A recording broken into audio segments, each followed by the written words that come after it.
Players are losing opportunities left and right. We are dwindling down to the 53-man roster. But I have a question, right? Should the Giants give up on a player like Evan Neal? I'll tell you why I don't agree right here. I'm Coach Gene Clemons, and I have a Giant issue.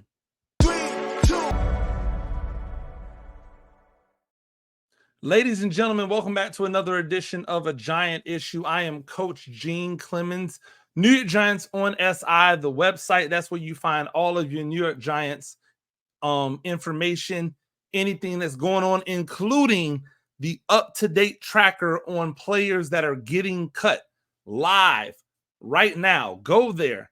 Make sure that you see all of those players who are getting cut until we dwindle down to the 53-man roster.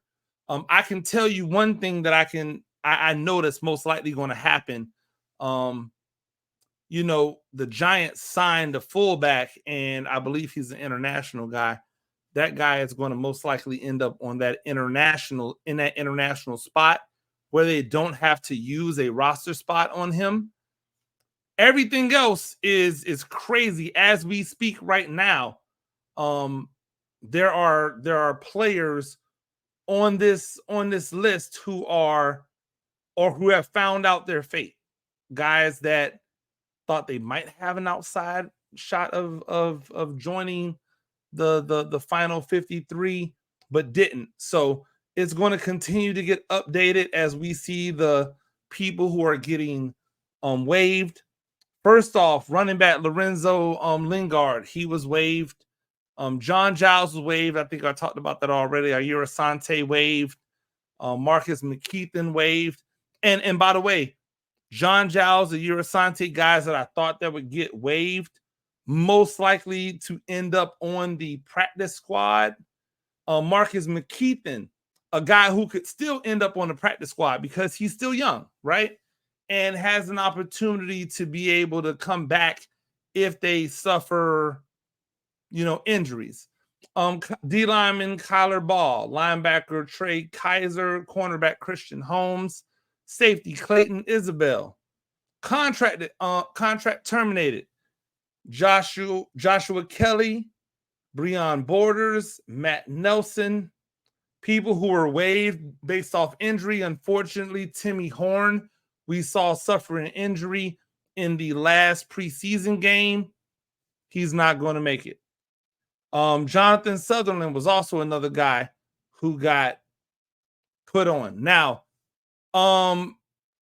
the Giants received a roster exemption for the international. Right now, it's being used on Jude McAtney, who is an Irish-born guy. So he won't count towards the practice squad or the international roster. Again, I believe that that'll change because I don't believe they're going to hold 4 tight end fullback types. I think they'll hold 3 tight ends. And if that's the case, then somebody's going to be left out to hold. And it's not going to be the 2 tight ends that they drafted, nor the other tight end that they brought in off free agency this year.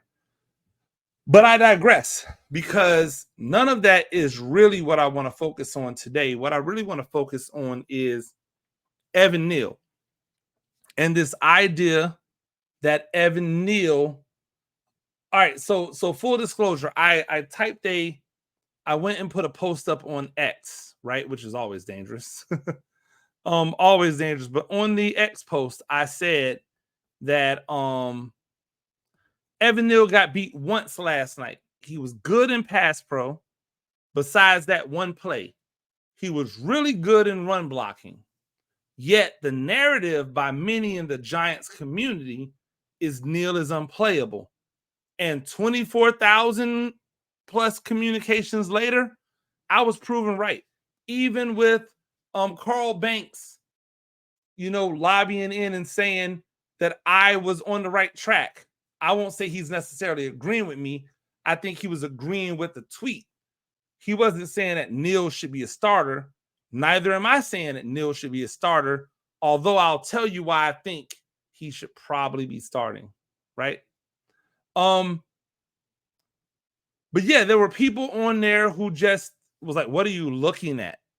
And anytime somebody tells me what I'm looking at, I know they're a troll because there's nobody that dissects the film more than I do.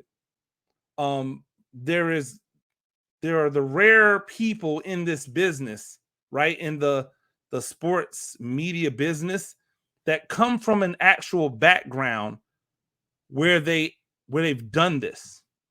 Not only have I played football, right? Never in the NFL, but in college. Not only have I coached football, never in the NFL, but in college and in high school.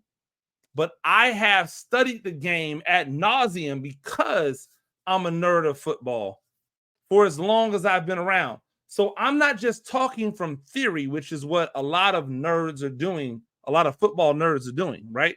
A lot of football nerds never played football. So they're talking from theory. I'm not talking from theory. I'm talking from practical application.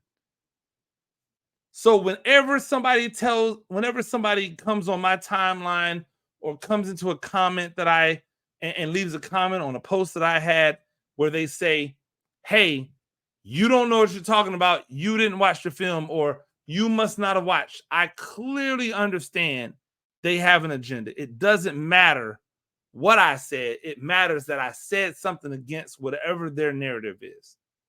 Cool. Here's what I want to tell you about why I feel the way I feel. Number one, I'll go back to this. I never thought that Evan Neal should be the guy. On further reflection, when I went back and looked at it, I actually thought Okonkwo could be the guy, right? Because I thought Neal was the best run blocker. I thought Cross was the best pass blocker. And I said, if you're going pass blocker, you should go Cross. But if you want somebody that gave you both, because I was still looking out for Saquon Barkley, you should go Okonkwo. Now, Okonkwo plays for Pittsburgh right now. He's been their starting tackle in Pittsburgh.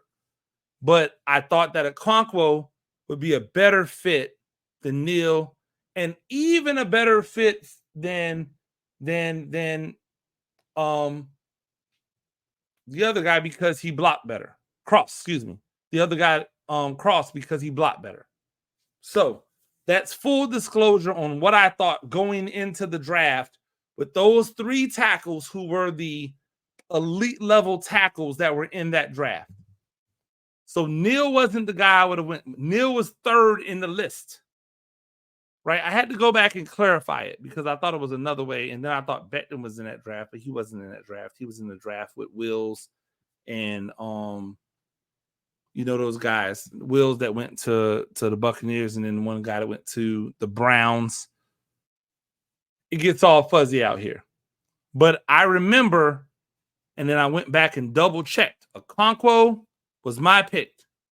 Go get him because he lives in both realms, blocker and passer, right? So here's what I'll say. Neal, for whatever you might think of him, if you think he's not the starting tackle today, which clearly they don't, they've already said Illuminor is going to be the tackle, right? Cool. If he's not the starting tackle, how is he not starting somewhere? I can tell you, even if you thought everything else is good, he's the best offensive guard on this team. He's a better run blocker than Van Roten. He's a better run blocker than Runyon Jr. And within a box, because the only smudge on Evan Neal's name in pass protection is that he can't handle the speed rush. Well, if he no longer has to worry about the one-on-one outside speed rush, doesn't that make him even that more valuable? So if he was a guard and now he's protected by a tackle and a center, and he's getting guys who have to come off of his edge or have to bull rush him, Straight up, not get ahead of speed because they line up really wide and he's kick sliding, and then has to meet him and then get blown back. No, he sees it right away. And because he sees it right away, he's able to put force on force and stop it. You're not going to be able to convince me, right, that Evan Neal, the only one flaw on him is the speed rush from outside, and tell me he can't be an elite level guard. By the way, I have articles that I've written that said that I believe that he could be a better guard than tackle right now. I don't think you should give up on him at tackle if you believe in him as a tackle. So if I'm to take Joe Shane and the brain trust with the Giants at heart, they believe that Evan Neal can be a right tackle. So if you believe that, I think you should still work with him. However, if you don't really believe that, if you think that he's not really a tackle, why waste time having him be a swing tackle when he can be the starting guard today? Because he's the best guard on this Giants team, and it's probably not close. Look at how he dominates when he's locked in at guard as a run blocker, and tell me that that is not something that you have not seen from Runyon and or from Van Roten. Tell me the pancake blocks you've seen Runyon and Van Roten getting. Remember, before you tell me, oh, he was going up against second and third teamers, the Giants did not have success versus Houston's first team. They only had success once the second team came around. So now, if I put Evan Neal in Van Roten's spot or Evan Neal in Runyon's spot, you're telling me I'm not going to get better production? I call lies. And if you really think that, show me your video to back it up. Because I can show you video to back up mine. I can tell you and I can diagnose how plays are being ran to back up mine. Can you back up yours? Right? And this is not adversarial. This is simply what we do in the world to let you behind the curtain as a coach. If I believe another coach has information that can help, I don't just take the information. I ask them to show it to me on the film and explain to me how it works. And if they can do that, then I don't just blindly believe anything. Show it to me, and then I'm going to believe it, right? Show it. Let me see it, and then I'll believe it. So that's what's going on. I think Neal is the best guard on this team right now. So for all of you people who are saying, well, if he's a guard, then it's a wasted pick, I have one answer for you. 2 words. Indianapolis Colts. Right? Do you think that the Colts are sitting here mad that they made Quentin Nelson a top 10 pick at guard, even though guards aren't a positional value? They have a cornerstone at the guard position for going on however many years Quentin Nelson's been in the league. He's been one of the best guards in the league. Why? Because the Indianapolis Colts didn't look at positional value. They said that's the best player.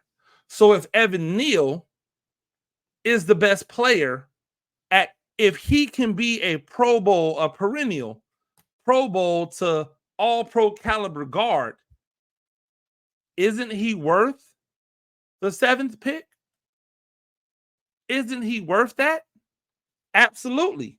But if you look at the history of what the Giants have done when guys haven't immediately panned out as tackles, you'll see a litany of guys that they have let go, moved on from, called bust, that have continued to I'm sorry, that went on to start. Not like 2, 3, 4, 5 years down the line, like Illuminor, where he wasn't very good and eventually made his way to a starting spot. No, they left the Giants and they immediately started somewhere else.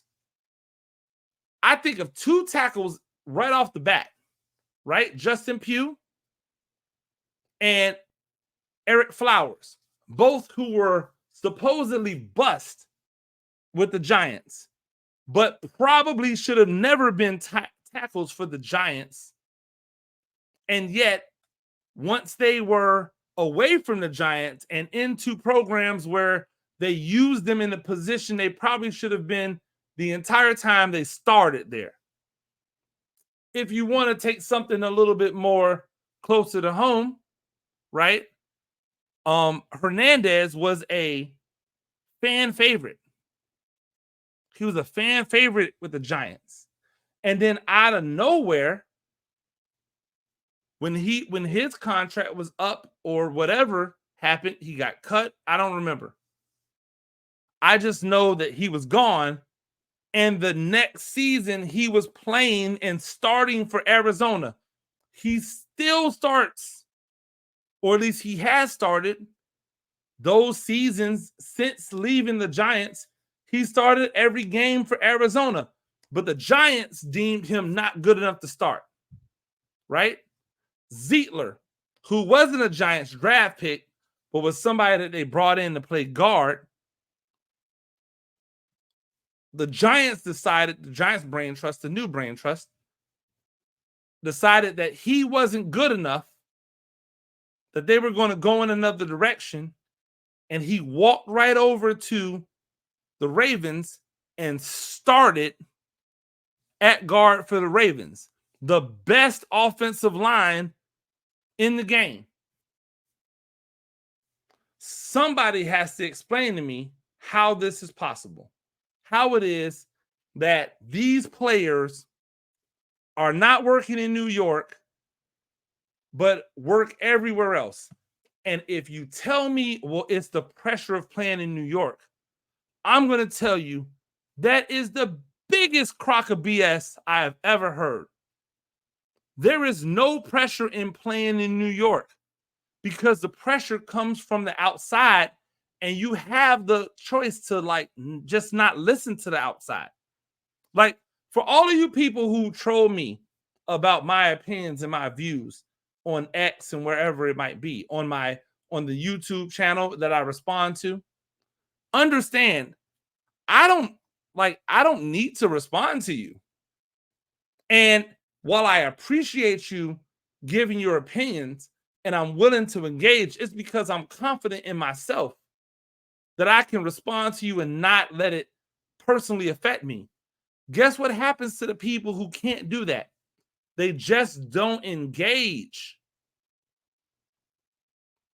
They just don't engage. So this idea that, oh, Evan Neal has to go somewhere else in order to be successful, that's the same stupidity that lost you Evan Ingram. It's the same stupidity that let Evan Ingram walk out the door for nothing, and people say, oh, well, the only reason he's successful because he doesn't have the pressure of New York. I'm sorry. Do you not think there's pressure in Jacksonville? You want to know what I know? I know that football means a lot more in the South than it does in New York City or in New Jersey or in parts of Philadelphia where they root for New Jersey. The football means a lot more in the South, whether it's college, high school, NFL, youth league. The South cares about football at a level that the North/Northeast/Northwest/ Mid-South will never understand. And yet, Evan Ingram was able to go down there and have success. Why? Because they were not held up on the drops. They focused on all of the catches. They focused on all the catches. Did you know that Evan Ingram, even with Darius Slayton on the team, was the most targeted receiving option for the Giants during his time with the Giants? More than Saquon Barkley, more than Darius Slayton. Evan Ingram was him. And yet, New Yorkers thought, well, the pressure of dealing with us was really the thing that kept him from being what he could be. If that's the case, then why did it happen immediately? Why? Because that didn't matter. He just needed a team to believe in him the way that the Jacksonville Jaguars believed in him and the way in which the New York Giants and their fan base did not. And now you have to watch Evan Ingram go for 1,000 yards from a tight end position every year for the Jaguars when they have an embarrassment of riches at wide receiver over the last few years. Way more receiving options for Trevor Lawrence than for Daniel Jones. And yet somehow Evan Neal still stands out. Ladies and gentlemen, this could be the same thing with Evan Neal. I said Evan Ingram, right? Make sure I said the name. Evan Ingram stands out. But this could be the same thing with Evan Neal. Never forget, ladies and gentlemen, that Evan Neal is 23 years old. And on top of being 23 years old, he has only played 20 games over his first 2 years in the league. You do realize that there's 17 games in a season now. So he has essentially played a season and a 3-game over 2 years. A season and 3 games over 2 years, and you're ready to throw him away? Are you serious? Throw him away for what? He's a first-round draft pick, which means you've got 2 more years on his rookie contract. You've got another year as a redshirt. I'm sorry, not redshirt, but as a franchise, right? So you have 2 years to evaluate if he can become a legitimate factor for your team. You then have another year where you have to pay him more, but you still have control of him, where if you don't think he's going to be a long-term option, you can trade him somewhere else. By the end of his next 3 years, if you choose to keep him for 3 years, right? 2024, 2025, 2026. You want to know how old he's going to be? He's going to be 26 years old. You want to know how old Jermaine Illuminor, the guy that y'all think is going to be the new stalwart right tackle, is? I bet you don't. I bet you don't. But you know it's more than 26 years old. You understand that it's more than 26. So I ask you, what is the advantage of giving up on Evan Neal? Do you want to cut Evan Neal to sign some journeyman backup tackle to back up Illuminor and Andrew Thomas? How is that going to advance your cause? Does anybody think that the Giants is ready, that the Giants are ready to win a Super Bowl right now?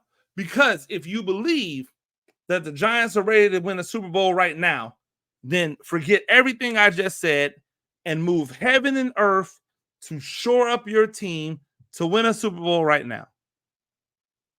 But if you don't believe that you are ready to win a Super Bowl right now, then what is the harm in keeping an Evan Neal around? And show me why he's not the best guard on this team.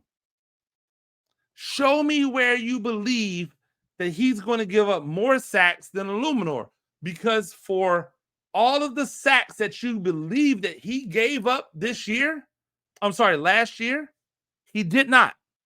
Those sacks came from the interior. And that's my last point. JMS, who all of you thought should be the pick as the guard, because he was supposedly the best. As the center, because he was supposedly the best center in the draft. And I said, I thought you should go with the boy from Michigan. Don't believe me? Go look at my stuff. New York Giants on SIC. Here's the best part about like what we believe. There is evidence to support it. I'm not just talking crazy in hindsight. You can go and research this stuff and see what I said. I thought it should be the guy from Michigan. It wasn't. It was JMS. And last year, JMS could not hold water in the middle. He got constantly just pushed back into the backfield. So much that Big Dash Nose calls him his son. That's disrespectful. You want to know how old JMS is? JMS is older than Evan Neal. Yet, he's been in the league a year less than Evan Neal has. So, my thing is, if JMS is dealing with injury, which he is, and if JMS hasn't been the greatest blocker in the run game and or in the pass game, which he has not, shouldn't we wait for JMS to get fully healthy? Move Van Roten to center. And if you're saying that Illuminor is going to be your right tackle, why would you not put Evan Neal in at guard? Because they run more of a gap scheme nowadays, right? Where the guard have to move and pull and do all those things. That's right in Evan Neal's wheelhouse. Go look back at his time at guard at the University of Alabama. There was a lot of gap scheme. There was a lot of moving. There was a lot of him pulling and kicking, pulling and wrapping, climbing up to the second level. That's where Evan Neal, that's where he shines. That's where he succeeds. Why would we not want him to do what he is naturally great at? But I'm okay if the Giants decide they want to leave him as a tackle. What I'm not okay with is the excuses for the offensive line if they're not good. Because you can't have Evan Neal on the bench, then have a bad offensive line and tell me, well, we just got to get better. We got to get some better talent in. No, you have a supremely talented athlete on the bench that you refuse to move to the position that he is probably most suited to play in the NFL because you still want to, what? What's the purpose? If you're not winning a championship, then why is he not at tackle? If you think you have a chance to advance the team forward, why is he not at guard? If we can't answer those questions, we can't have legitimate conversations. So anytime that I say, hey, Evan Neal had a really great preseason introduction, I knew what you guys were going to say. Oh, it was against third and fourth stringers. No, it wasn't. It was against the second string. And against players on their second string who have started in the NFL. Nobody wants to admit it. Nobody wants to claim it. Why? I don't know. It's just fun to bag on Evan Neal because, again, he made a comment that people didn't like. So it's fun to bag on him. It's fun to make fun of him. But ultimately, it's not going to matter. What are you going to do with this talent? Are you going to leave it on the shelf and hope that the 5 guys that you have up front are good enough? And if somebody gets hurt at guard or tackle, you'll plug him in? Or are you going to let him loose? Now, I will tell you, none of that involves letting him go. So if you think that I believe for a second that the Giants should give up on Evan Neal, you are bugging. You're bugging. I still have high hopes for Evan Neal. I don't know if it's going to be at tackle or at guard, and I don't care. I believe he can be successful somewhere on this Giants offensive line. If you're a Giants fan, you should feel the same way. And if you don't, you should evaluate why you feel that way. Is it because of what you heard from pundits, from people who've never done it? Right? Because the people who have done it are all telling you, hey, he can be fine. He just needs a little time. He needs some health. He needs some consistency. The people who haven't done it are telling you he's done. Cut him. He was a waste. Why are you listening to them? Why? What does it even like help you? Because he's not going anywhere. You see what I'm saying? You don't? You do? You don't? You do? We'll see. Ladies and gentlemen, that's another edition. Make sure that you check us out, New York Giants on SI, the website. That's where you find all of your Giants news and information. Make sure that you come right here to the New York Giants on SI YouTube channel and or the podcast platform, which you will find on Spotify and or Apple Podcasts or wherever else you get your podcast from. I really do appreciate you. We've been seeing the numbers go up. It's been fantastic to watch you guys engage with me and engage with what we do. But don't forget, it's not just me. Paul Dottino and the Big Blue Review. I'm sorry, the Big Blue Breakdown. Sorry, Big Blue Review. Hey, shout out to the Big Blue Review out there, though, too, as well. The Big Blue Breakdown with Paul Dottino. Make sure you check that out as well. And everything that we're doing over here at the New York Giants on SI YouTube channel. We're still trying to get to 2,000 subscribers before the first game. Like, I know for a fact, right, because I get a chance to watch the analytics, that we had a hefty number of new subscribers over my last pod and the pod before last. Let's keep that rolling. And if we do, we have a chance to get close to 2,000 subscribers before we hit game one. Until next time, I'm Coach Gene Clemons, and I have a giant issue.